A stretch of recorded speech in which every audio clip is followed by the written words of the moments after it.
आमच्या ताटातला आम्हाला परत द्या. हिसकून घेऊन पळले. 50-50 जण आले. आम्ही एकटंच होतोच बसलेलो जेवत. आलं ना आमच्या सगळ्या भाकरी घेऊन पळलं. इतक्या जणांच्या मागं पळताय ना, अंधारात घेऊन पळाला. अंधारात रातची दिलेलं आहे. अंधारात दिसनात कोण कोणकडे लपलंय ती कुपटी. छगन भुजबळने किती विरोध करायचा काम केला, किती जाती एकत्र काम करायला केला, तरी मराठ्यांना माझी विनंती आहे, एकाही जातीच्या अंगावर आपण जायचं नाही. हे सगळं छगन भुजबळ करतोय. एकटा दोषी आहे तो. ह्या सगळ्या जाती एकमेकाच्या अंगावर घालणं, जातीवाद करणं, सभेतून व्यासपीठावरून मला खालच्या भाषेत शिव्या द्यायला लावणं, वैयक्तिक याच्यात घुसणं, हे सगळं करायला लावतो तो छगन भुजबळ. छगन भुजबळ पुन्हा असं म्हणाले, मराठ्यांना आरक्षण द्या, मात्र स्वतंत्र द्या. द्या ना 50%च्या आत स्वतंत्र द्या. 27% आरक्षणात स्वतंत्र द्या. दे उद्या सकाळी. तो आहे ना टाळ्या वाजवतो आम्ही. 50%च्या वर कायला खोटा ठोकितो. चलो बस, धन्यवाद. उदय सामंत असं म्हणाले की सरकार वक्तव्यावर ठाम आहे आणि ओबीसीवर अन्याय होणार नाही.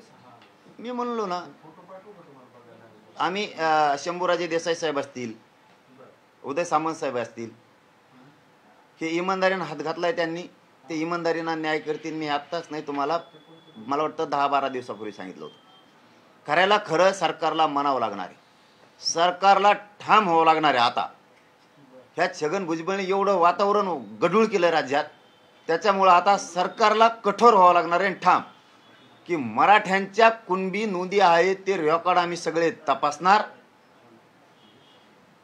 नोंदी शोधणार, आणि नोंदी सापडल्या तर मराठ्यांना आरक्षण त्यातून देणार. दुसरं, हैदराबादचं गॅजेट 13 तारखेच्या आतच आम्ही सरकार म्हणून लावणार. सातारा संस्थांचं, बॉम्बे गव्हर्नमेंटचं आम्ही लावणार म्हणजे लावणार, कारण तो पुरावा आहे. बिना पुराव्याचं देणार नाहीत, पण पुरावे असलेलं आरक्षण गॅजेट मराठवाड्याचं आम्ही सगळं लावणार म्हणजे लावणार, कारण हे त्यांचा पुरावा आहे. हे मराठ्यांचा आधार आहे. हे कायद्याच्या नियमात आहे. निजाम काळातलं आहे. आम्ही घेणार म्हणजे घेणार. आम्ही मराठ्यावर अन्याय करणार नाहीत, हे ठासून सांगितलं.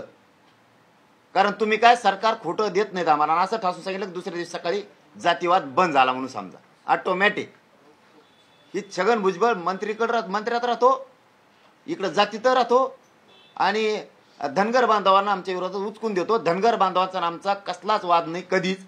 याच्यासाठी धनगर बांधवांनी विनाकारण भांडण उकरून अंगावर घेऊ नये. त्यांचं एसटीतलं आरक्षण त्यांनी मागावं आणि त्यांचे लेकरं मोठे करावे.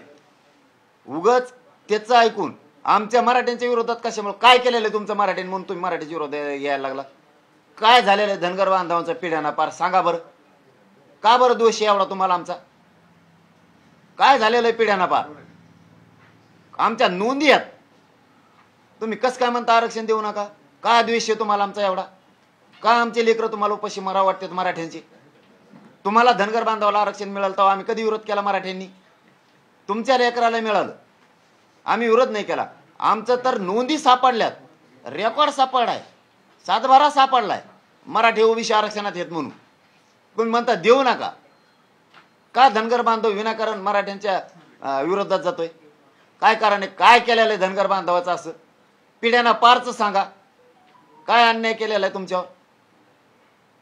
कशामुळे तुम्ही ते छगन भुजबळचं ऐकून हे काम करताय? छगन भुजबळला सुट्टी नाही. चलो, धन्यवाद बस. प्लॅन काय सर छगन भुजबळांच्या विरोधात तुमचा? प्लॅन काय? काय प्लॅन काय आहे? छगन भुजबळला तुम्ही सुट्टी देणार नाही, त्याला इलेक्शन मग प्लॅन काय? प्लॅन म्हणजे काय? त्याला खत भरायला थोडंच नाहीच आहे, मला फवारायला नाहीच आहे त्याला. प्लॅन म्हणजे त्याला कळतोय प्लॅन म्हणजे काय. मराठ्याशिवाय पत्ता हलत नाही राज्यात. पत्ता हलत नाही राज्यात मराठ्याशिवाय. त्याच्या ध्यानात येईन टायमाला. आणि कोण कोण स्वतःला जातीवादी म्हणत नव्हते भाषणात. निवडणूक आल्यावरच मग जात काढली जाती. पाडला का नाही बुरखा उघडा? मराठ्यावर लावून धरलं म्हणून मी चेहरे उघडे पाडतोय.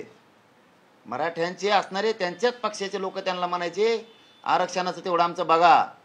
त्या टायमाला म्हणायचे मी नाही जातीवादी, मग जात काढली जाते फक्त निवडणूक आली की. असे काही लोक आहेत महाराष्ट्रात नेते, आता कसे व्यासपीठावर येऊन बसलेत सगळेचे सगळे.